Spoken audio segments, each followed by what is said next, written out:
Hello and welcome to IS Setu. My name is Tushant Yadav and today we are going to start with Unit 1 Lecture 1 of Indian Economy course. तो आज पढ़ेंगे GDP and related concept. We are going to proceed. हम पढ़ेंगे GDP, then GNP और then इन दोनों का comparison. तो हम GDP पढ़ेंगे, फिर GNP क्या होता है definition पढ़ेंगे और दोनों को compare करेंगे. फिर GDP को थोड़ा technical रूप से समझेंगे कि GDP में जो domestic territory की बात होती है, इसमें ये domestic territory में क्या क्या आता है. गुड्स एंड सर्विसेज में final value of goods and services ये क्या होते हैं, फाइनल गुड्स क्या होते हैं, कैपिटल गुड्स क्या होते हैं, कंज्यूमर गुड्स क्या होते हैं, इनके बारे में पढ़ेंगे. तो थोड़ा सा डीप इनसाइट जाके हम उसको टेक्निकल रूप से समझेंगे.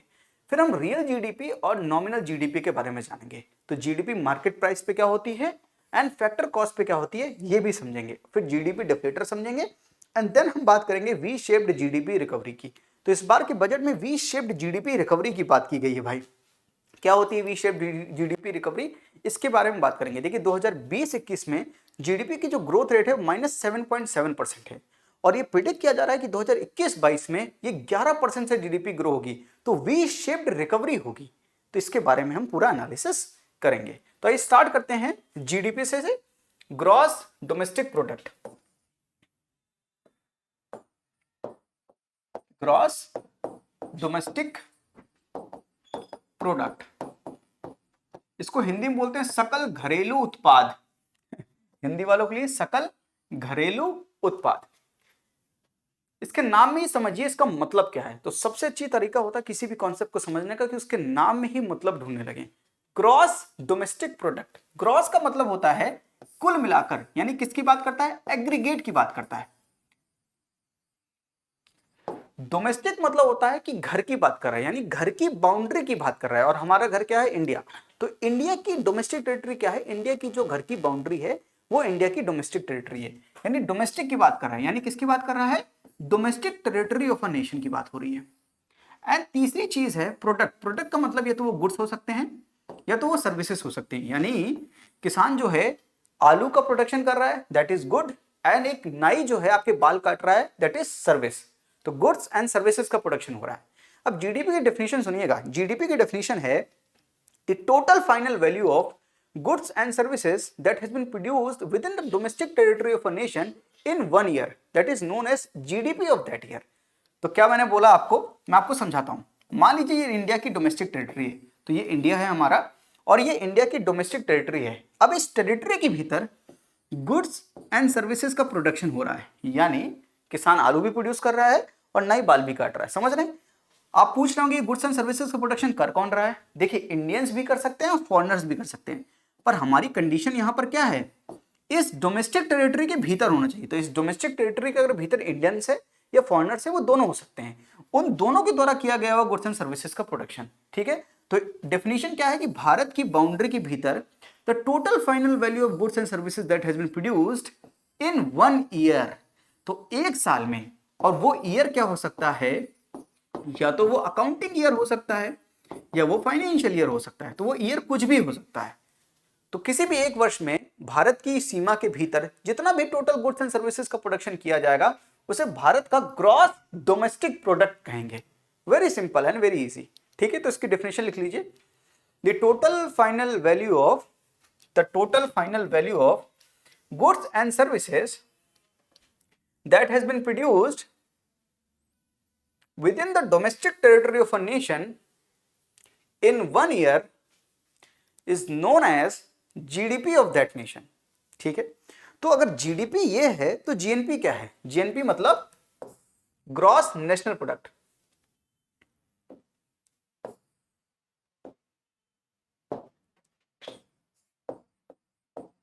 Gross national product. तो अगेन हम किसकी बात कर रहे हैं यहां पर, ग्रॉस मतलब कुल मिला के पूरे इंडिया की बात कर रहे हैं, यानी कुल मिलाकर मतलब किसी भी चीज का एग्रीगेट की बात कर रहे हैं. नेशनल मतलब किसकी बात कर रहे हैं, हम बात कर रहे हैं नॉर्मल इंडियन रेजिडेंस. और प्रोडक्ट मतलब हम किसकी बात कर रहे हैं, गुड्स एंड सर्विसेज की बात कर रहे हैं. जीएनपी की डिफिनेशन सुनिएगा. नॉर्मल इंडियन रेजिडेंस के द्वारा टोटल किया गया हुआ गुड्स एंड सर्विसेज का प्रोडक्शन पूरे वर्ल्ड में वो कहीं पर भी हो, पूरे वर्ल्ड में वो कहीं पर भी हो, the total final value of goods and services that has been produced by normal Indian residents is known as GNP of that nation. समझिएगा, अगर मैं ये बोलूं कि ये पूरा वर्ल्ड है और ये इंडिया है, तो इंडिया में कुछ इंडियन रेजिडेंट्स रह रहे होंगे, उसको मान लेते हैं आई, और कुछ इंडियन रेजिडेंट्स बाहर रह रहे होंगे, जैसे हम बोलते हैं IO, ठीक है, इंडियन आउटसाइड। तो इंडियन रेजिडेंट्स यहां पर भी हैं और यहां पर भी है, लेकिन यहां पर फॉरेनर्स भी हैं, जैसा कि आप जानते हैं। तो इंडिया की बाउंड्री के अंदर कौन कौन रह रहा है? इंडियंस भी रह रहे हैं, फॉरेनर्स भी रह रहे हैं, और बाहर भी इंडियंस रह रहे हैं। हमें फॉरेनर्स का कैलकुलेट नहीं करना है, इंडियन रेजिडेंस होना चाहिए, और वो इंडिया में नहीं, पूरे वर्ल्ड में कहीं पर भी हो, उनके द्वारा कितना total final value of goods and services का प्रोडक्शन हो रहा है, उसे जीएनपी कहेंगे उस देश का। यानी अगर इंडियन रेजिडेंस की बात कर रहे हैं तो जीएनपी ऑफ इंडिया कहा जाएगा। क्लियर हुई बात या नहीं हुई? What is gross national product? The total final value of, लिख लीजिए, the total final value of goods and services that has been produced by normal Indian residents in 1 year is known as GNP of that nation. ज्यादा तेज हो गया क्या?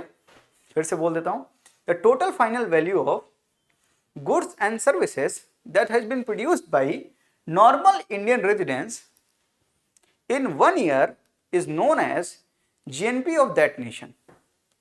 ठीक है, तो अगर हम GNP देखें और GDP देखें, और आपसे मैं अगर ये पूछ लूं,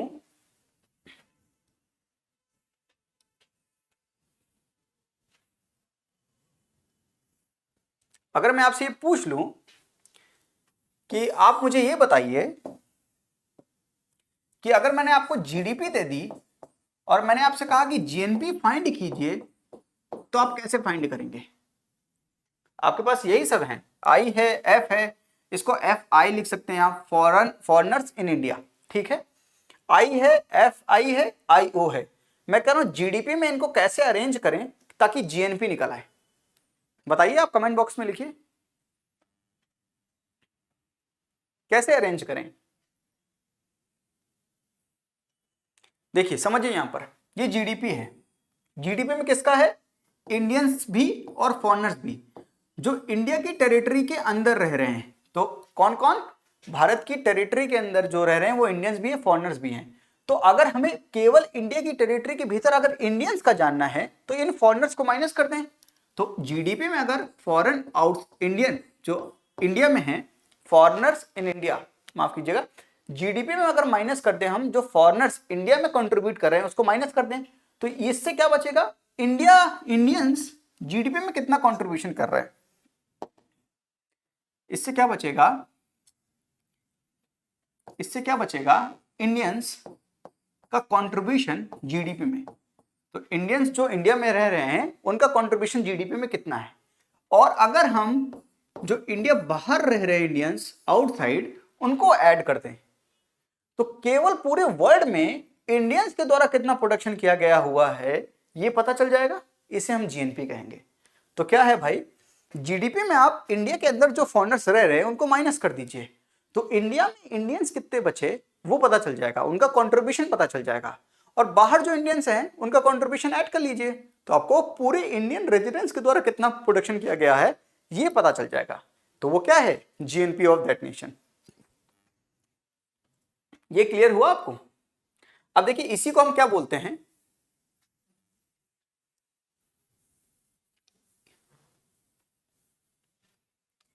इसको हम क्या बोलते हैं?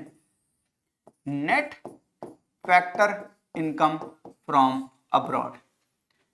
Net factor income from abroad. तो अब आप इसी को फॉर्मूला बना सकते हैं कि GDP plus net factor income from abroad is equal to GNP. लेकिन रट्टाफिकेशन नहीं करना है, आपको समझना है ये net factor income from abroad है क्या? आईओ माइनस FI, यानी इंडियन आउटसाइड, यानी income from India, from foreign to India. इसको आप बोल सकते हैं income from foreign to India, and minus income from India to foreign. इन दोनों को माइनस जैसे ही करेंगे क्या आ जाएगा, net factor income from abroad, कि बाहर से इंडिया में कितनी पैसा आया। तो ये नेगेटिव हो सकता है, अगर पैसा बहुत ज्यादा बाहर जा रहा है और इंडिया वाले कम ला रहे हैं तो ये माइनस हो सकता है। समझ रहे हैं इस बात को। लेकिन फॉर्मूला क्या है, GDP plus net factor income from abroad is equal to GNP. इतनी चीज क्लियर हुई या नहीं? क्लियर है तो आगे बढ़े, तभी तो मतलब है, क्योंकि कंपैरिजन आपको करना है, मुझे नहीं। अच्छा, अगर इतना चीज क्लियर है तो आगे बढ़ते हैं। अगर मैं आपसे पूछूं कि आपको जीडीपी क्लियर है भाई, आप कहेंगे यस सर। जीएनपी क्लियर है, यस। तो आप मुझे बताइए कि जीडीपी और जीएनपी में विच इज ग्रेटर, तो बड़ा कौन है? जीडीपी बड़ा है जीएनपी से, या जीडीपी छोटा है जीएनपी से, या जीडीपी और जीएनपी इक्वल है, या नन ऑफ दीज? तो आपके ऑप्शन है। तो मैंने आपसे सवाल पूछा है कि जीडीपी और जीएनपी में कौन बड़ा है? जीडीपी बड़ा है जीएनपी से, या जीडीपी छोटा है जीएनपी से, या दोनों बराबर हैं, या नन ऑफ दीज? क्या है आंसर आपका? ए बी सी डी लिख लीजिए और कमेंट बॉक्स में आंसर दीजिए। बस इसमें एक बात याद रखिएगा, आप सभी लोग एक मिस्टेक जरूर करते हैं, रेमिटांस को इंक्लूड मत कीजिएगा। तो किसको इंक्लूड मत कीजिएगा? Remittance. Because remittance are not part of GNP, they are the transfer payment. क्या है ये? ट्रांसफर पेमेंट है।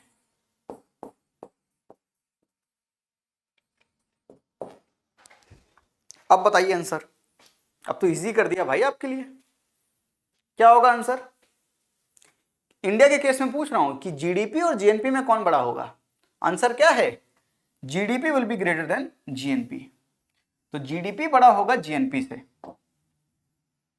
ठीक है? कैसे? अब आप इसका जवाब लिखिए आप। अरे ऐसे भाई, क्योंकि जो रेमिटांस आप कैलकुलेट कर रहे हैं ना कि इंडियंस बहुत बाहर हैं, वो बहुत ढेर सारा पैसा भेजते हैं इंडिया में, that is not included in GNP. तो कौन बड़ा है? जीडीपी बड़ा है। तो अगर आप फॉर्मूला देखते हैं, फॉर्मूले में क्या होता है? GDP plus net factor income from abroad is equal to GNP. तो ये जो net factor income from abroad है, ये निगेटिव है इंडिया के केस में, इसलिए GDP minus something is equal to GNP. यानी जाहिर सी बात है जीडीपी बड़ा होगा ना, क्योंकि जीडीपी में कुछ कम करके जीएनपी आ रहा है। समझे इस बात को? तो which will be greater? GDP will be greater than GNP. और अगर आपको भूल जाए तो आप ऐसे याद रख सकते हैं कि अल्फाबेट में डी पहले आता है और एन बाद में आता है। तो ग्रॉस डोमेस्टिक प्रोडक्ट डी पहले आता है तो वो बड़ा होगा, ग्रॉस नेशनल प्रोडक्ट छोटा होगा इंडिया के केस में। ठीक है? इतना क्लियर है? अब आइए थोड़ा सा टेक्निकल पढ़ते हैं जीडीपी को टेक्निकल रूप में। तो हमने पहले 3 चीजें पढ़ ली, आइए टेक्निकलिटी में पढ़ते हैं जीडीपी है क्या। तो आपने समझ तो लिया कि ग्रॉस डोमेस्टिक प्रोडक्ट होता क्या है। क्या होता है भाई? The total final value of, समझिए यहां पे 3 टर्म्स हैं, the total final value of, final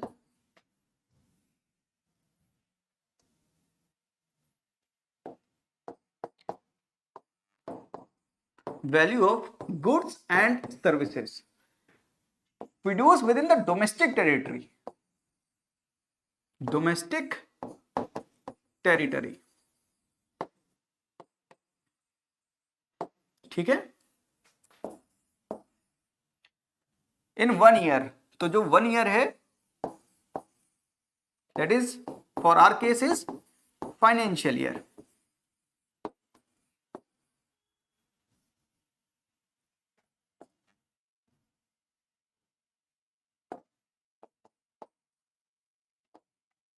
अब यहां पर मुद्दा ये समझने लायक ये चीज है कि डोमेस्टिक टेरिटरी में आता क्या क्या है, ये final value of goods and services क्या होते हैं। और ये 1 ईयर तो अंडरस्टूड है कि फाइनेंशियल ईयर की बात होती है। फाइनेंशियल ईयर क्या मतलब? फाइनेंशियल ईयर की मतलब कि 1 अप्रैल से शुरू होने वाला और 31 मार्च तक खत्म होता है। तो नॉर्मल ईयर कैसा होता है हमारा? 1 जनवरी से स्टार्ट होता है, 31 दिसंबर को खत्म हो जाता है। लेकिन फाइनेंशियल ईयर का मतलब है कि 1 अप्रैल से शुरू होगा और 31 मार्च खत्म होगा। यानी अगर हम फाइनेंशियल ईयर अगर 2021-22 की बात करें तो 1 अप्रैल 2021 से शुरू होगा, 31 मार्च 2022 पे वो एंड होगा। तो फाइनेंशियल ईयर ऐसा। ठीक है? मेन बात करेंगे हम final value of goods and services पे और डोमेस्टिक टेरिटरी पे। तो आइए शुरुआत करते हैं डोमेस्टिक टेरिटरी से।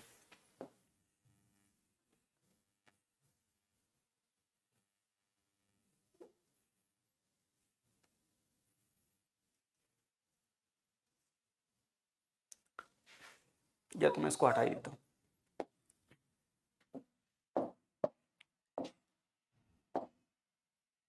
What is domestic territory?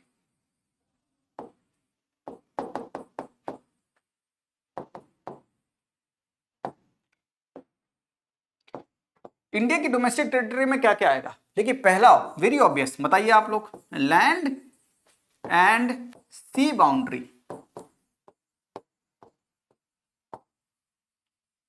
Land and sea boundary, sea boundary कहां तक भाई? अरे 12 नॉटिकल माइल्स तक। तो ये इंडिया की क्या है? डोमेस्टिक टेरिटरी है। दूसरी चीज, aircraft and ships operated by Indian residents, ये इंडिया की डोमेस्टिक टेरिटरी होगी। तो जहां पर भी एयरक्राफ्ट एंड शिप ऑपरेट किए जा रहे हैं इंडियन रेजिडेंट्स के द्वारा, वो इंडिया की डोमेस्टिक टेरिटरी में काउंट होगा। दूसरा पहलू ये है। तीसरी चीज समझिएगा यहां पर, नेचुरल गैस एंड, लिख लीजिए आप लोग, ऑयल प्लेटफॉर्म्स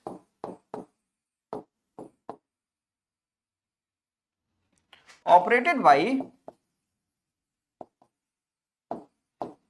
इंडियन रेजिडेंट्स।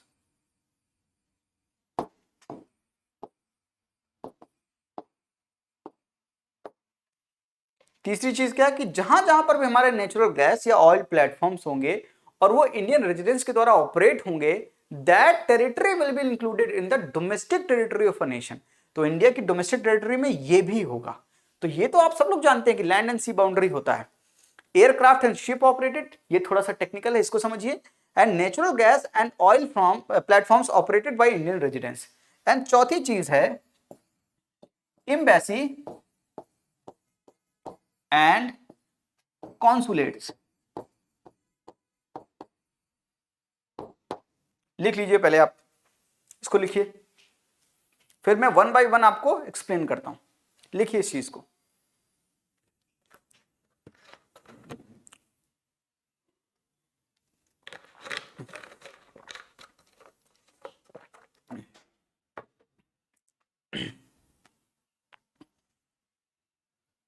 ठीक है, लिख लिया आपने?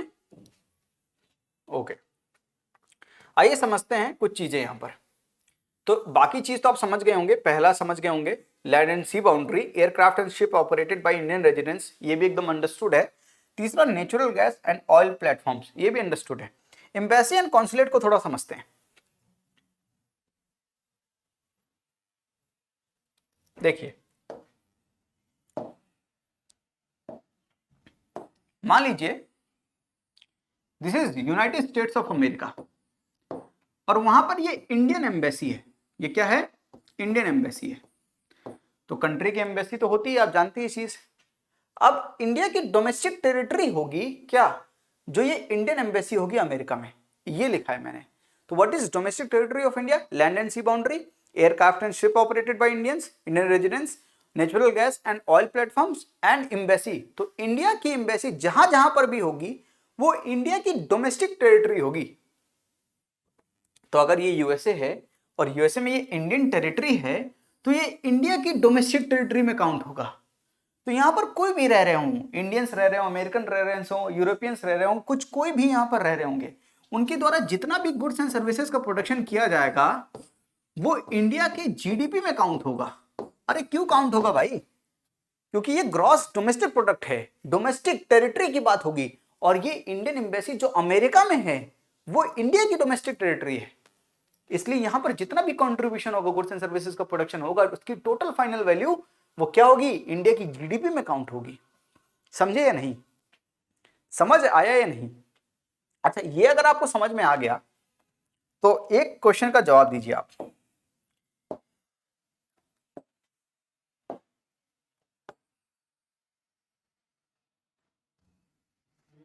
और मेरा क्वेश्चन आपसे ये है, ये अमेरिका है, ये इंडियन एम्बेसी है और ये इंडिया की डोमेस्टिक टेरिटरी है। यहां पर एक अमेरिकन काम कर रहा है, वो सर्विस दे रहा है, ठीक है। तो यहां पर ये इंडिया की एम्बेसी है, ये अमेरिकन काम कर रहा है यहां पर जो सर्विस दे रहा है। इसका कंट्रीब्यूशन कहां पर काउंट करेंगे? पहला है जीडीपी ऑफ इंडिया में काउंट करेंगे, दूसरा है जीडीपी ऑफ अमेरिका में काउंट करेंगे, तीसरा है जीएनपी ऑफ इंडिया में काउंट करेंगे, या चौथा है जीएनपी ऑफ अमेरिका में काउंट करेंगे। एक से ज्यादा ऑप्शन हो सकते हैं, आप सोच समझ के बताइए। अगर आपको इतना सब कुछ समझ में आ रहा है तो बहुत नॉर्मल सी चीज मैंने पूछी है। मैंने कहा कि अमेरिका में एक टेरिटरी है, अमेरिका एक टेरिटरी है जिसके भीतर एक इंडियन एम्बेसी है। जो इंडियन एम्बेसी है वो डोमेस्टिक टेरिटरी ऑफ इंडिया है, उसमें एक अमेरिकन काम कर रहा है, वो अपनी सर्विस दे रहा है, उसका कॉन्ट्रीब्यूशन कहां पर ऐड करें? और ऑप्शंस ये हैं आपके पास, बताइए क्या होगा आंसर। आप लिख सकते हैं 1 and 2 सर, 2 and 3, 3 and 4, 1, 3, 2, 4, जो भी लिखना है आप लिख सकते हैं। ऑप्शन लिखिए क्या सही होगा, या अपने दिमाग में सोचिए। देखिए आंसर क्या होगा इसका, इंडियन टेरिटरी है यानी ये डोमेस्टिक टेरिटरी ऑफ इंडिया है, तो यहां पर कोई भी काम करे, यहां पर कोई भी काम करे, अंटार्कटिका से भी लोग आकर काम करेंगे तो भी वो इंडिया के गुड्स एंड सर्विसेज में जोड़ा जाएगा। क्यों? उसका कंट्रीब्यूशन, क्योंकि ये डोमेस्टिक टेरिटरी किसकी है? इंडिया की। और इंडिया की डोमेस्टिक टेरिटरी के भीतर कोई भी हो, इंडियंस हो, फॉरेनर्स हो, कोई भी हो, उनका जितना भी कंट्रीब्यूशन होगा सब इंडिया की जीडीपी में काउंट होगी। तो यहां पर अमेरिकन अपनी सर्विस दे रहा है तो इंडिया की जीडीपी में तो काउंट जरूर होगा। तो पहला तो एकदम सही है, लेकिन ये अमेरिकन है, एक अमेरिकन रेजिडेंस है ये कहां पर इसकी सर्विस काउंट होगी? अमेरिका की जीएनपी में काउंट होगी, क्योंकि जब अमेरिका की जीएनपी काउंट करेंगे तो जितने भी अमेरिकन रेजिडेंस है पूरे वर्ल्ड में उन सब का कंट्रीब्यूशन देखेंगे, तो यहां पर भी उनका कंट्रीब्यूशन वो लोग देखेंगे, तो इसका कंट्रीब्यूशन अमेरिका की जीएनपी में भी ऐड होगा। तो आंसर क्या है? 1+4। टेक्निकलिटी आपको समझ आई या नहीं आई? अगर आई तो यस सर लिखिए कमेंट बॉक्स में, सर मुझको सब कुछ समझ में आ रहा है। अगर कहीं पर भी डाउट है तो अपना डाउट भी लिखिए, उसको क्लियर किया जाएगा, ठीक है। तो ये टेक्निकल चीज आपको समझ में आई। अब मैं आपको दूसरी चीज समझाता हूं। तो हमने क्या पढ़ा अभी कि डोमेस्टिक टेरिटरी क्या है। तो डोमेस्टिक टेरिटरी में क्या है? Land and sea boundary, aircraft and ship operated, and next natural gas and oil platforms, embassy and consulate. इसका कॉन्सेप्ट हम समझ गए, यानी जीडीपी की जो डेफिनेशन में डोमेस्टिक टेरिटरी होती है उसको हमने समझ लिया। लेकिन all final value of goods and services क्या होता है ये समझ लेते हैं, ठीक है। तो हमको समझना है गुड्स एंड सर्विसेज। तो एग्जांपल से समझते हैं। मान लेते हैं कॉटन। तो एक फार्मर ने कॉटन प्रोड्यूस किया, कॉटन को ट्रांसफॉर्म करके यार्न बनाया गया, यार्न को ट्रांसफॉर्म करके क्लोथ बनाया गया, क्लोथ में कारीगरी करके शर्ट बनाई गई, और ये शर्ट मैंने पहन ली, ठीक है। मेरे कुछ बाल हैं, क्या मैंने आपको बताया? कॉटन से यार्न, यार्न से क्लोथ बना, क्लोथ से शर्ट बनी। What is this? This is flow of production. इसे क्या कहते हैं भाई? प्रोडक्शन का फ्लो है, फ्लो ऑफ प्रोडक्शन। इसमें कोई दिक्कत आपको? अच्छा, मैं अगर आपसे ये पूछूं कि फाइनल गुड क्या है, फाइनल गुड्स किसे कहते हैं? जब मैं गुड्स की बात कर रहा हूं यानी गुड्स एंड सर्विसेज की बात कर रहा हूं, ठीक है। फाइनल गुड्स क्या होते हैं? फाइनल गुड्स ऐसे गुड्स होते हैं, ऐसी वस्तुएं होती हैं जिनका फर्दर ट्रांसफॉर्मेशन नहीं किया जाता। तो ये शर्ट मैं पहनूंगा, इसका कुछ मैं ट्रांसफॉर्मेशन करके किसी और को दूंगा नहीं। समझ रहे हैं इस चीज को? तो कॉटन को ट्रांसफॉर्म किया गया, यार्न बनाया गया, यार्न को ट्रांसफॉर्म करके क्लोथ बनाया गया, क्लोथ को ट्रांसफॉर्म करके शर्ट बनाई गई, पर शर्ट का फर्दर ट्रांसफॉर्मेशन नहीं होगा। शर्ट में पहनूंगा, जैसे कि मैंने पहन रखी है ना, इसे बोलेंगे फाइनल गुड्स। तो फाइनल गुड्स क्या है? जिसका फर्दर ट्रांसफॉर्मेशन नहीं होगा, उसको कंज्यूम किया जाएगा। समझ रहे इस चीज को? और इनको क्या बोलेंगे? इनको बोलेंगे इंटरमीडिएट गुड्स।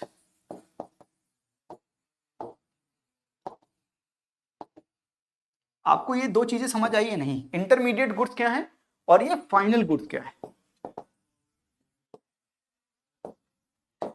तो what is intermediate goods? They are transformed in the flow of production. तो प्रोडक्शन के फ्लो में इनका ट्रांसफॉर्मेशन किया जाता है, इसको बोलते हैं इंटरमीडिएट गुड्स। और जिसको फाइनली कंज्यूम किया जाता है, जिसका फर्दर प्रोडक्शन नहीं किया जाता, उसको बोलते हैं फाइनल गुड्स। दो चीजें समझ में आ गई, ठीक है। आइए यूज बेस्ड क्लासिफिकेशन करते हैं। क्या? यूज बेस्ड क्लासिफिकेशन ऑफ, लिख लीजिए, classification of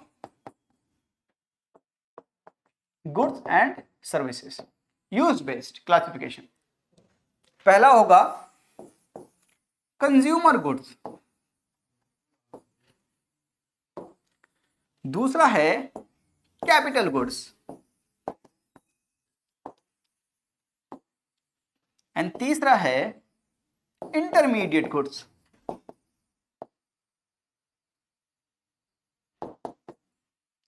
what are intermediate goods? जिनका ट्रांसफॉर्मेशन हो जाता है, जिनको फर्दर ट्रांसफॉर्मेशन किया जाता है, और ये कहीं ना कहीं फाइनल प्रोडक्ट्स में नहीं दिखते हैं। तो आप क्या फाइनल प्रोडक्ट्स में वो चीज देख सकते हैं? इनका ट्रांसफॉर्मेशन हो चुका है। आपको कॉटन वैसा नहीं दिखेगा, अब आपको शर्ट दिख रही है।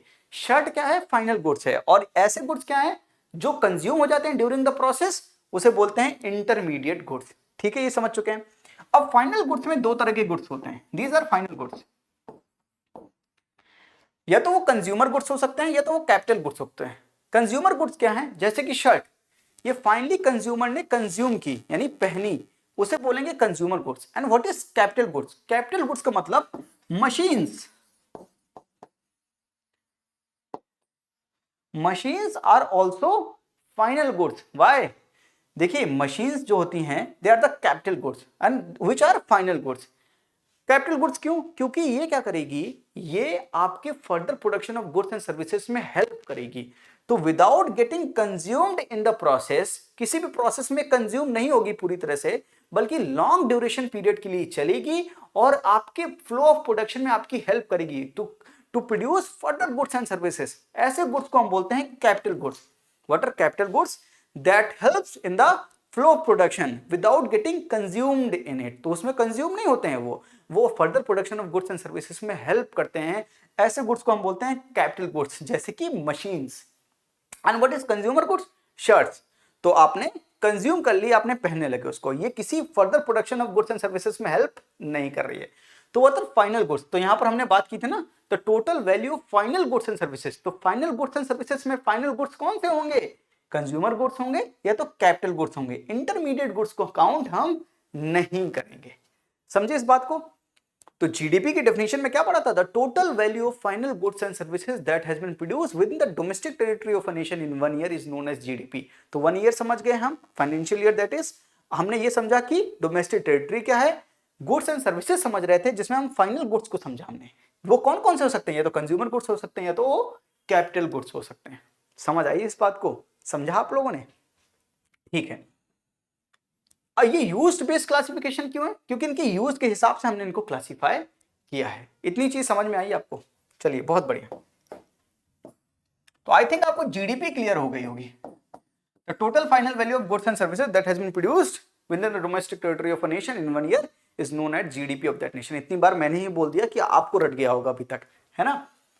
अच्छा, अगर मैं आपसे पूछूं कि फाइनल गुड्स में, जैसे टी का एग्जांपल ले लिया मैंने आपसे, मैंने पूछा आपसे कि चाय, तो आप कहेंगे सर चाय की पत्ती मैं घर लाता हूं, उसको मैं फिर बनाता हूं, उसका फर्दर ट्रांसफॉर्मेशन करता हूं, तब मैं वो चाय बना के पीता हूं। तो क्या ये टी जो है ये फाइनल गुड्स नहीं है? अरे नहीं, टी फाइनल गुड है। आपने किचन में इसका ट्रांसफॉर्मेशन किया है, that is not an economic activity. अगर वो आप बनाकर चाय और बेचने जाओगे, तब जब वो चाय आप बेचोगे तो उसकी वैल्यू काउंट होगी, तब इस चाय की पत्ती की वैल्यू काउंट नहीं होगी। समझे इस बात को आप या नहीं? तो अगर मैंने चाय की पत्ती घर लाया मैं, और उससे चाय बना के उसका फर्दर ट्रांसफॉर्मेशन करके आपने चाय पिया घर में, तब वो चाय की पत्ती को ही फाइनल गुड्स कहेंगे। लेकिन अगर उस चाय को बाहर आउटसाइड बेचा गया, तब वो जो बन जाएगी पूरी बनी हुई चाय को, उसको फाइनल गुड्स कहेंगे। तो अंतर समझ पा रहे हैं आप? और यूपीएससी बहुत ज्यादा प्रैक्टिकल पूछता है। तो आपने पूछा होगा कि इस पे टैक्स लग रहा है, तो ये कौन सा टैक्स है, इस तरह के सवाल पूछता है, बड़ा एप्लीकेशन बेस्ड पूछता है। तो इन चीजों को समझिए, ठीक है? तो फाइनल गुड्स में टी फाइनल गुड्स है, कब है ये समझिए, ये टेक्निकलिटी समझिए, ठीक है? तो आई थिंक जीडीपी क्लियर है। तो हमने जीडीपी पढ़ लिया, जीएनपी पढ़ लिया, दोनों का कंपैरिजन पढ़ा कि GDP plus net factor income from abroad equal to GNP, और कंपैरिजन के बाद हमने जीडीपी की टेक्निकलिटी को पढ़ा। अब हम पढ़ेंगे what is real GDP and nominal GDP.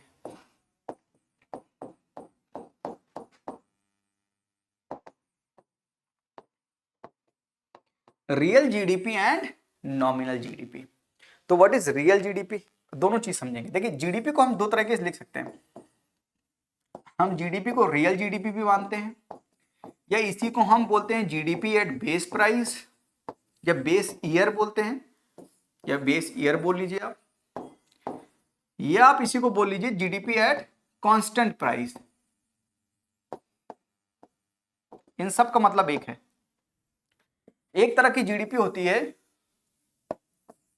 GDP nominal GDP, तो नॉमिनल जीडीपी या जीडीपी एट करेंट प्राइसेस, क्या बोलते हैं इसको, करंट प्राइसेस पे। तो ये दोनों चीजें क्या होती है ये समझने की कोशिश करेंगे हम।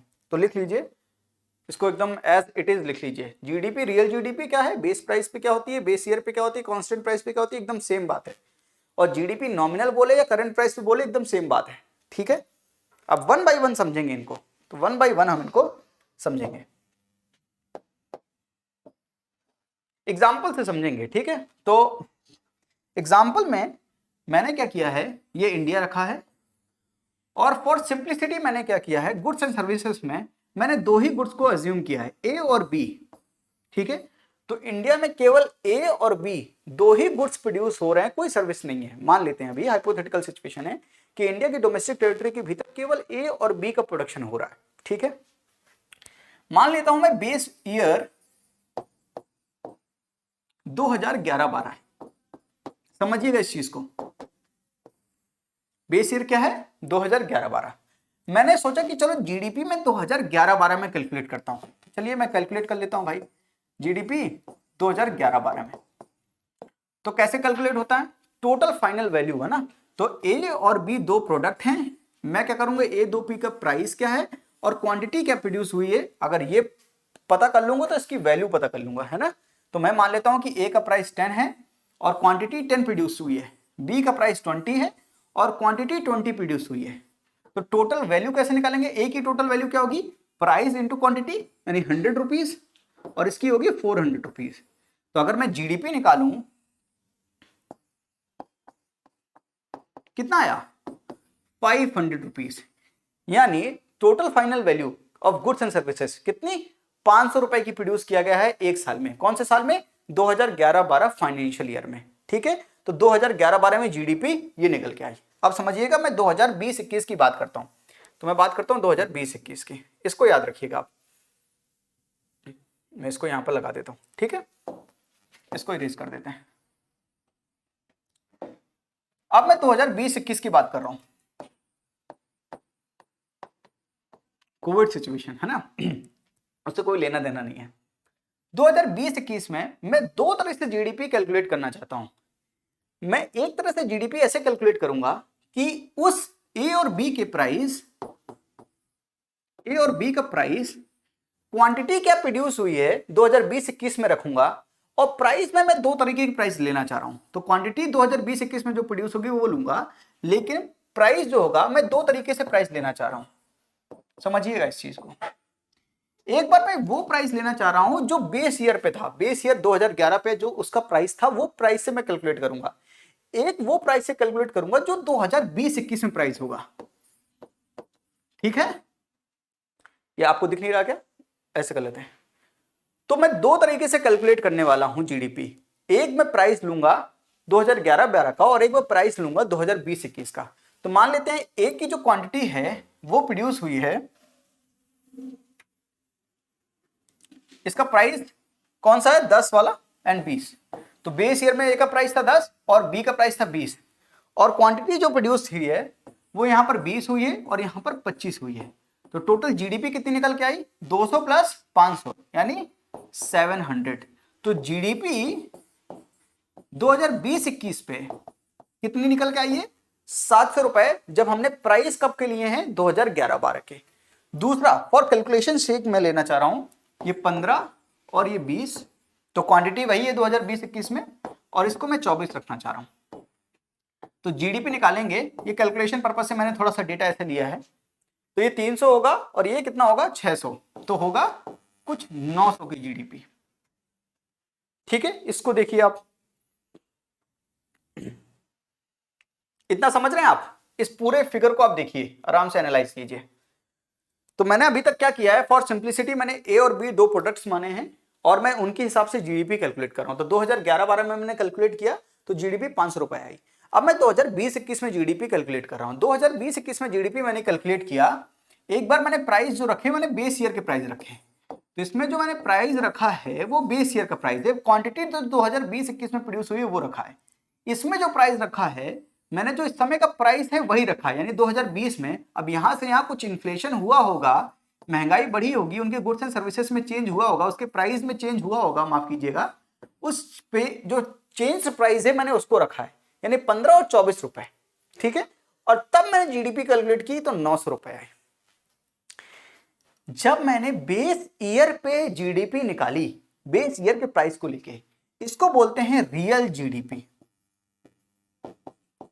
या इसी को बोलते हैं जीडीपी एट बेस ईयर या बेस प्राइस, या इसी को बोलते हैं कांस्टेंट प्राइस पे जीडीपी।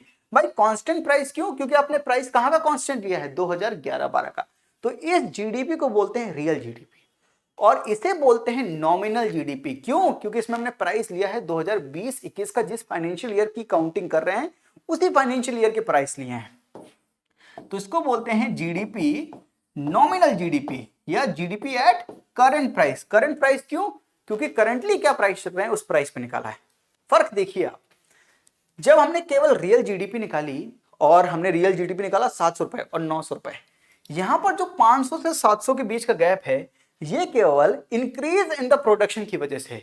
तो प्रोडक्शन में कितना इंक्रीज हुआ, 10 से 20 हो गया और 20 से 25 हो गया, तो प्रोडक्शन में क्या इंक्रीज हुआ है उसकी वजह से वैल्यू चेंज हुई है। लेकिन यहां पर देखेंगे आप तो यहां पर प्राइस की वजह से भी वैल्यू चेंज हुई है, यानी इन्फ्लेशन की वजह से भी वैल्यू चेंज हुई है, और क्वांटिटी की वजह से भी वैल्यू चेंज हुई है। समझ रहे हैं? तो नॉमिनल जीडीपी में इन्फ्लेशन इनटू क्वांटिटी, यानी इन्फ्लेशन का इंपैक्ट जो होता है नॉमिनल जीडीपी में क्राउडेड इन होता है, उसमें इंक्लूड किया जाता है, और रियल जीडीपी में इन्फ्लेशन का इंपैक्ट हटाकर बात की जाती है। तो अगर हम बात करें ग्रोथ की, तो ग्रोथ क्या है, इंक्रीज इन क्वांटिटी, तो क्वांटिटी में कितना इंक्रीज हुआ है ये होती है ग्रोथ। तो अगर देखें रियल जीडीपी, तो रियल जीडीपी सही मायने में ये बता रही है कि what is the increase in the quantity of production, इसीलिए इसको रियल जीडीपी बोला गया और इसको नॉमिनल। क्योंकि नॉमिनल क्यों है कि इसकी वैल्यू वैसे भी ज्यादा होगी। क्यों ज्यादा होगी रियल जीडीपी से? क्योंकि महंगाई होगी 2011-12 से 2020-21 में। अब आप आलू का दाम जो 2 रुपए किलो था वो 10 रुपए किलो हो जाएगा, तो 10 रुपए के हिसाब से वो मल्टीप्लाई हो जाएगी, इसलिए नॉमिनल जीडीपी ज्यादा आएगी, और इसीलिए फेक मतलब हाइपर जीडीपी है इसका। जो इसमें अगर ग्रोथ देखेंगे यहां से यहां, अगर ये ग्रोथ देखेंगे तो आपको ये पता चलेगा कि ये ग्रोथ केवल प्रोडक्शन में इंक्रीज की वजह से नहीं है, बल्कि इन्फ्लेशन की वजह से भी कितनी इंक्रीज हुई है उसकी वजह से भी है। नॉमिनल एंड रियल जीडीपी, ये चीज समझ आई आपको? इतना क्लियर हुआ? एग्जांपल मैंने हाइपोथेटिकल इसीलिए है, ठीक है? इतना क्लियर है? आगे बढ़ें। अच्छा, अगर इतना चीज क्लियर है कि नॉमिनल और रियल जीडीपी, तो रियल जीडीपी का मतलब क्या हुआ, इसमें इन्फ्लेशन का इंपैक्ट नहीं हुआ, केवल जो ग्रोथ होगी वो इंक्रीज इन क्वांटिटी की वजह से होगी। लेकिन नॉमिनल जीडीपी में ये जो ग्रोथ होगी ये प्राइस में भी इंक्रीज की वजह से और क्वांटिटी में भी इंक्रीज की वजह से होगी। यस और नो? इतना क्लियर है? ठीक है। अच्छा, एक होती है जीडीपी। अच्छा, सवाल तो आपका यही होगा और होना भी चाहिए, किस तरह आपने जो प्राइस लिया है ये मार्केट प्राइस लिया है, तो वहां पर हमने कैलकुलेट किया ना कि 10 रुपए है या 20 रुपए है। वो 10 रुपए 20 रुपए क्या है, मार्केट प्राइस है या फैक्टर कॉस्ट है? अरे सर ये क्या है, मार्केट प्राइस और फैक्टर कॉस्ट? समझिए इस चीज को। मान लीजिए ये इंडस्ट्री है और ये बिस्किट मैन्युफैक्चर करती है, मान लीजिए पार्ले जी, जी फॉर जीनियस, और पार्ले जी का बिस्किट तैयार हो रहा है यहाँ पर। तो कुछ रॉ मटेरियल लग रहा है ना, रॉ मटेरियल, और आपको कॉस्ट भी देनी पड़ेगी, लेबर को उनका वेजेस देना पड़ेगा, है ना, कैपिटल का आपको इंटरेस्ट देना पड़ेगा, वो सब मिला के आपकी वैल्यू जो क्रिएट हुई 8 रुपए क्रिएट हुई। तो एक बिस्किट की पैकेट की जो कॉस्ट आई वो 8 रुपए हुई, और इसमें जो इन्वेस्टर था उसने अपना 2 रुपए प्रॉफिट का मार्जिन रखा। तो ये फैक्ट्री के बाहर जब ये पार्ले जी का एक बिस्किट निकल के आया तो उसकी वैल्यू थी 10 रुपए। इतना समझ आया आपको? फैक्ट्री में एक बिस्किट में 8 रुपए की कॉस्ट लगी, 2 रुपए का प्रॉफिट है, 10 रुपए की उसकी कॉस्ट आई फैक्ट्री में निकलने के बाद। ठीक है, अब यहां पर तो कोई परचेज करने से जाएगा नहीं पार्ले जी को, पार्ले जी को लोग परचेज करेंगे रिटेल शॉप पे। तो रिटेल शॉप पे इसको परचेज किया जाएगा, है ना।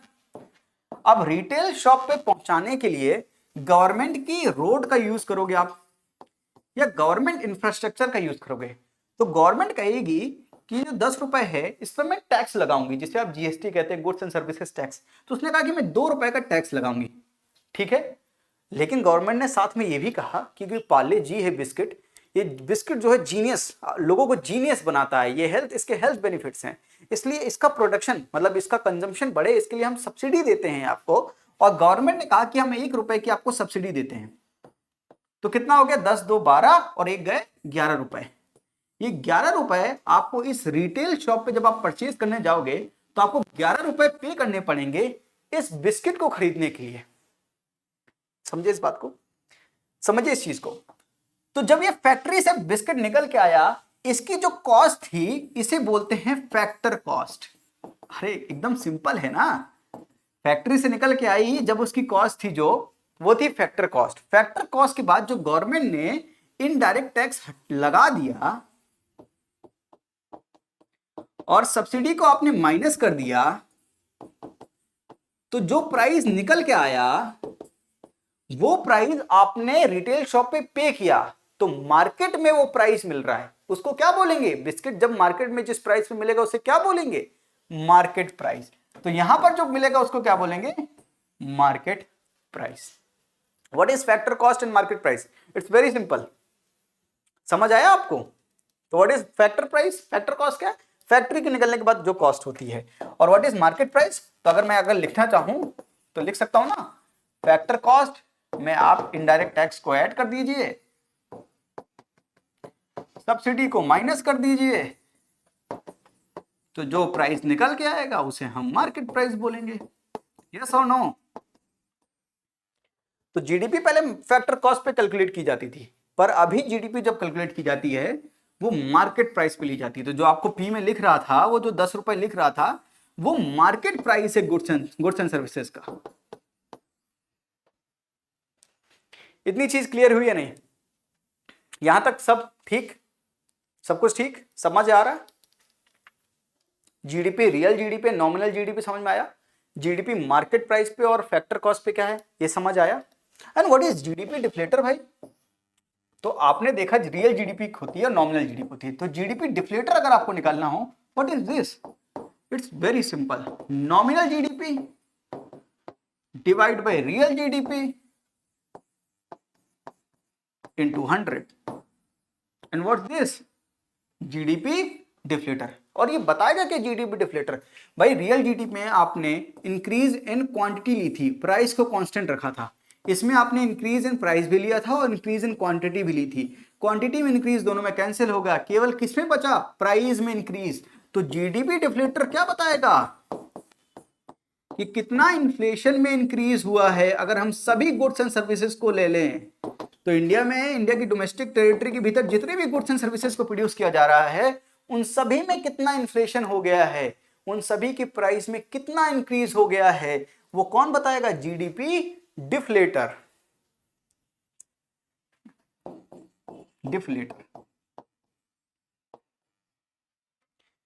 Increase in inflation. तो अगर आप, एक होता है कंज्यूमर प्राइस इंडेक्स। देखिए कंज्यूमर प्राइस इंडेक्स और जीडीपी डिफ्लेटर में कौन बेटर है इन्फ्लेशन को काउंट करने के लिए, इन्फ्लेशन बताने के लिए? देखिए कंज्यूमर प्राइस इंडेक्स में एक बास्केट ऑफ गुड्स होते हैं। तो बास्केट ऑफ गुड्स, तो एक बास्केट लेते हैं और उसमें, चलिए अच्छी बात है, एक बास्केट लेते हैं उसमें गुड्स एंड सर्विसेज को इंक्लूड करते हैं, उसमें लिख देते हैं कि ये गुड्स एंड सर्विसेज काउंट करेंगे, उनमें जितना प्राइस में इंक्रीज होता है वो हम सीपीआई में काउंट करते हैं, कंज्यूमर प्राइस इंडेक्स में। लेकिन जीडीपी डिफ्लेटर में डोमेस्टिक टेरिटरी के भीतर जितने भी गुड्स एंड सर्विसेज बन रहे हैं वो कोई भी हो, उन सबको इंक्लूड करते हैं, उन सब की वजह से देखते हैं कितना इन्फ्लेशन में इंक्रीज हुआ है, विच इज बेटर इंडिकेटर। कौन इंडिकेट अच्छे से करेगा कितना इंक्रीज हुआ है? GDP deflator. जीडीपी डिफ्लेटर में क्या कोई फॉरेन का जो प्रोडक्ट होगा वो इंक्लूड होगा? नहीं होगा। क्यों? क्योंकि वो डोमेस्टिक टेरिटरी के भीतर होना चाहिए, है ना। लेकिन सीपीआई में, कंज्यूमर प्राइस इंडेक्स में, क्या इंपोर्टेड प्रोडक्ट हो सकते हैं? बिल्कुल हो सकते हैं यहां पर, क्योंकि ये बास्केट ऑफ गुड्स है। इस बास्केट में इंपोर्टेड गुड्स भी रख सकते हैं, लेकिन जीडीपी में, डिफ्लेटर में इंपोर्टेड गुड्स नहीं होंगे। समझिए इस चीज को, इतना क्लियर है? तो which is better indicator of inflation. अगर इन्फ्लेशन को काउंट करना है तो अगर देखा जाए कि इंपोर्टेड गुड्स को ना लिया जाए और फिर देखा जाए इन्फ्लेशन कितना है, तो सभी गुड्स एंड सर्विसेज को जो देखेगा वो कौन है? GDP deflator. ये चीजें समझ आ रही हैं आपको? आई होप कि ये सारी चीजें आपको समझ में आ रही हैं। तो हमने क्या पढ़ा? जीडीपी पढ़ लिया, जीएनपी, जीडीपी एंड कंपैरिजन पढ़ा, टेक्निकल पढ़ा थोड़ा सा, real market price and GDP deflator. आज हम पढ़ेंगे वी शेप्ड रिकवरी। तो जीडीपी हमने पढ़ लिया। क्या था GDP? Total final value of goods and services produced in the domestic territory of a nation in given accounting year of financial is called gross domestic product. और निकालता कौन है? National statistical office under the ministry of statics and programming implementation. तो पहले NSO नहीं करता था, पहले सीएसओ करता था, सेंट्रल स्टैटिस्टिकल ऑफिस, और इसको मर्ज करके एनएसएसओ से, यानी नेशनल सैंपल सर्वे ऑर्गेनाइजेशन से मर्ज करके एनएसओ बना दिया गया। अब ये कैलकुलेशन कौन करता है? एनएसओ करता है, national statistical office under the ministry of statistic and programming implementation. ठीक है। और ये financial year has been introduced by the Britishers in 1867। कुछ फैक्चुअल डेटा आपके लिए। अच्छा, बेस ईयर के बारे में मैं आपको एक चीज बताना भूल गया कि बेस ईयर कैलकुलेट कैसे करते हैं। अच्छा, 2000 पहले हमारा बेस ईयर था 2004-05। अभी जो बेस ईयर है 2011-12 है, और इसको जब चेंज किया गया था 2014-15 में। तो 2014-15 में जीडीपी का जो बेस ईयर 2004-05 था उसको चेंज करके हमने 2011-12 कर दिया। और ये बेस ईयर कैसा ईयर होता है समझिए, ये any standard year chosen for making comparisons by measuring GDP over different periods of time।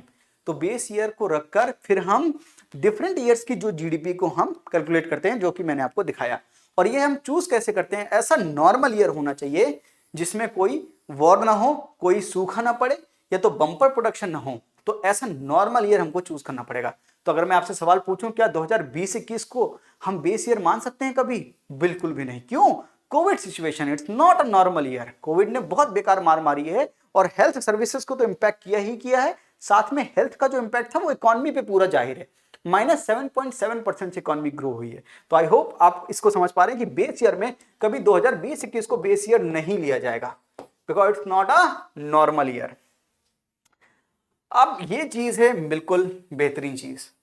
लेकिन अच्छा, इसको समझना है तो एक चीज समझनी पड़ेगी, ये लाख करोड़ ट्रिलियन वाली जो कॉन्सेप्ट है, एक बार उसको समझ लेते हैं, फिर हम समझेंगे कि वी शेप्ड रिकवरी क्या है।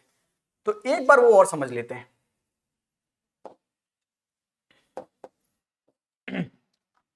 देखिए, मैं आपको कन्वर्जन रेट बताता हूं। 1 ट्रिलियन में 1000 बिलियन होते हैं, 1 बिलियन में 1000 मिलियन होते हैं, और 1 मिलियन में 10 लाख होते हैं। आप ये याद रखिए, पहले इसको नोट डाउन कर लीजिए। ठीक है, इसको कोने में रखते हैं। और मेरा क्वेश्चन आपसे ये है कि आप सभी लोग मुझे 1 लाख करोड़ लिखें और उसमें बताएं कितने जीरो होते हैं। तो मुझे बताएं 1 लाख करोड़ में कितने जीरो होते हैं। तो 1 लाख करोड़ लिख के दिखाइए और बताइए कि कितने जीरो होते हैं। बताइए, लिखेंगे कैसे 1 लाख करोड़? तो पॉज करके बताइए आप, मैं आपको बता देता हूं। 1 लाख करोड़, तो हमने ये गिनती तो कभी सीखी नहीं भाई, 1 लाख करोड़ लिखनी। हमें तो इतना पता है कि ऐसे लिखते थे पहले बचपन में, इकाई, दहाई, सैकड़ा, हजार, 10,000, लाख, 10 लाख, करोड़, 10 करोड़, अरब, 10 अरब, खरब, चलते जाते थे, है ना। लाख करोड़ वाला तो हमने कभी सीखा नहीं, लेकिन इसका एक कॉन्सेप्ट है। अगर 1 लाख करोड़ लिखना है तो पहले मैं 1 करोड़ लिख लेता हूं। देखिए, इकाई, दहाई, सैकड़ा, हजार, 10,000, लाख, 10 लाख, करोड़। ये मैंने क्या लिख लिया? 1 करोड़। ठीक है। अब एक को इसको बॉक्स में डाल दीजिए। और मेरा अगला सवाल आपसे ये है कि अगर एक की जगह मैं 5 लिख दूं तो आप इसको क्या बोलोगे? 5 करोड़। अगर मैं एक की जगह 10 लिख दूं तो आप क्या बोलोगे? अरे 10 करोड़। सर आप ये क्यों बता रहे हो बार बार? अच्छा एक बार और बताओ, 10 की जगह मैं 12 लिख दूं, क्या लिखोगे? सर 12 करोड़। तो मेरी बात समझो, इस चीज को, यही कॉन्सेप्ट है कि अगर एक की जगह हम कुछ भी लिख दें वो उतने ही करोड़ बन जाता है। तो सर आप ऐसा कीजिए कि इसकी जगह 1 लाख लिख दीजिए। अरे ठीक है भाई, इसकी जगह मैं 1 लाख लिख देता हूं, तो ये क्या बन जाएगा? 1 लाख करोड़। अरे कैसे सर? लाख कैसे लिखेंगे? इकाई, दहाई, सैकड़ा, हजार, 10,000, लाख। ये लाख हो गया। और ये पहले से करोड़ था, कितने थे? 0, 7। ये मैंने क्या लिख दिया? 1 लाख करोड़। अरे ऐसी भी गिनती होती है? बिल्कुल होती है भाई। सरकार आपको ऐसी गिनती देती है, और ये गिनती आप समझेंगे नहीं तो सरकार के डेटा को समझ नहीं पाएंगे, इसलिए समझा रहा हूं। एक बार पेशेंस रख के समझिए। 3 3 6 3 9 3 12, तो 1 लाख करोड़ में कितने जीरो हुए? 12 जीरो होते हैं, तब 1 लाख करोड़ आता है। अच्छा एक सवाल मेरा और है आपसे, अगर आपने ये लिख लिया है तो मुझे आप बताइए 1 ट्रिलियन को पूरा खोल दीजिए और बताइए 1 ट्रिलियन को पूरा जब खोल देंगे तो कितने जीरो आएंगे? बताइए। देखिए 1 ट्रिलियन में 1000 बिलियन, तो 1000 बिलियन हो गए भाई। लेकिन 1 बिलियन में 1000 मिलियन होते हैं, तो बिलियन हटाइए, कितने मिलियन? इतने मिलियन हो गए, है ना? इतने मिलियन हो गए। लेकिन 1 मिलियन में तो 10 लाख होते हैं, तो इतने मिलियन में कितने लाख हो गए? इतने लाख हो गए। लेकिन लाख तो हम पूरा ऐसे लिखते थे, कैसे?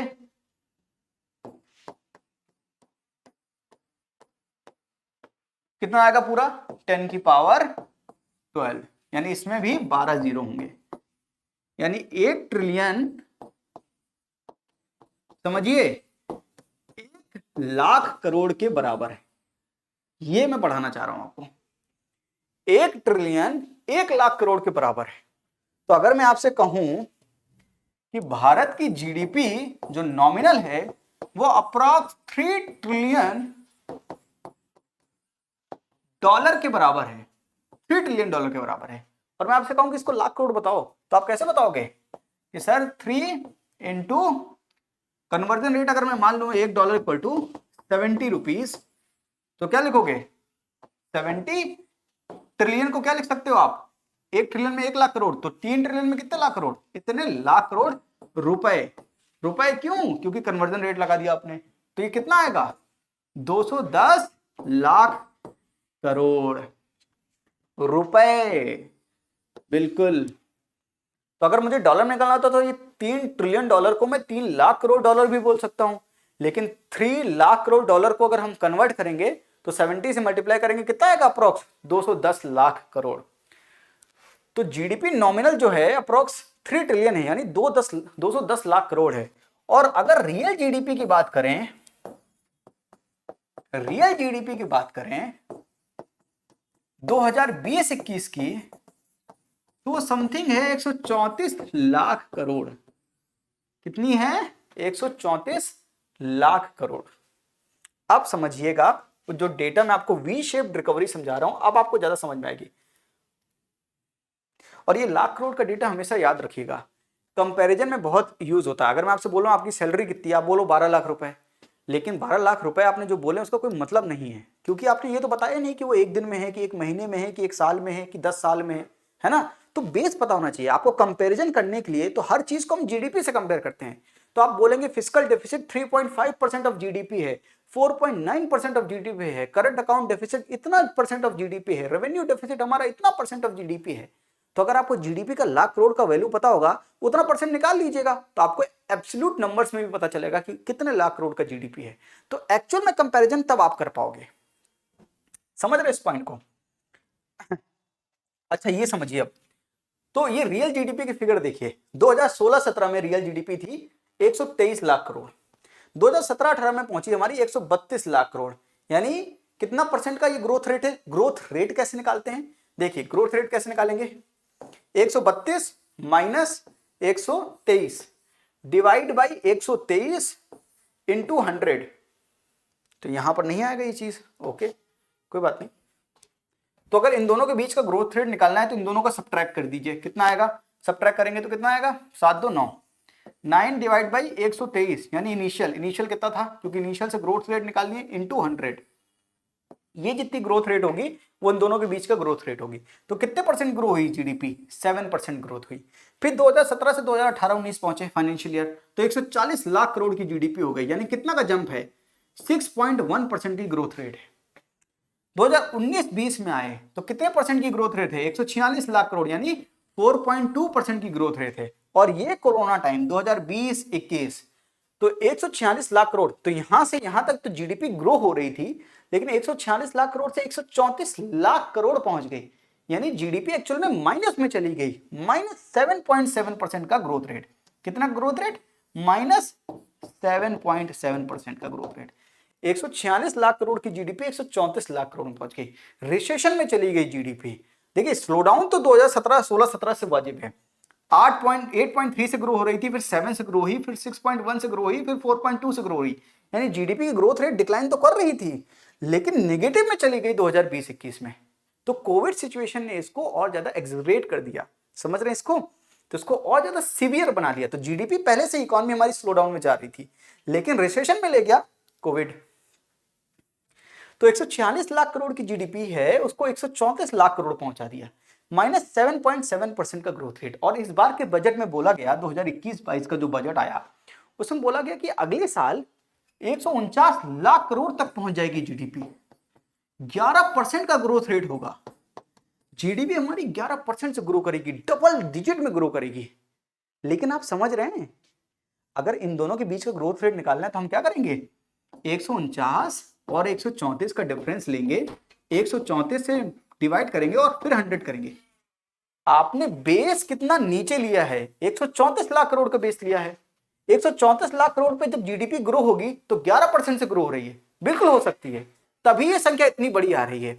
अच्छा, अगर आपसे मैं कहूं इन चीजों को हटाकर कि आप इस ईयर को भूल जाएं, समझिए इस चीज को, इस ईयर को भूल जाइए, आप केवल इन दोनों में कंपेयर कीजिए कि इन 2 सालों में जीडीपी कितनी ग्रो हुई, कितनी ग्रो हुई? क्या डिफरेंस है? 3 डिवाइड बाई 146 इंटू 100, या अप्रॉक्स 2 to 3% आएगा। कितना आएगा? Approx 2 to 3%। यानी इन 2 सालों में, अगर ये 2 साल, ये 2020-21 हटा दिया जाए, तो इन 2 सालों में केवल जीडीपी 2 से 3% ग्रो की।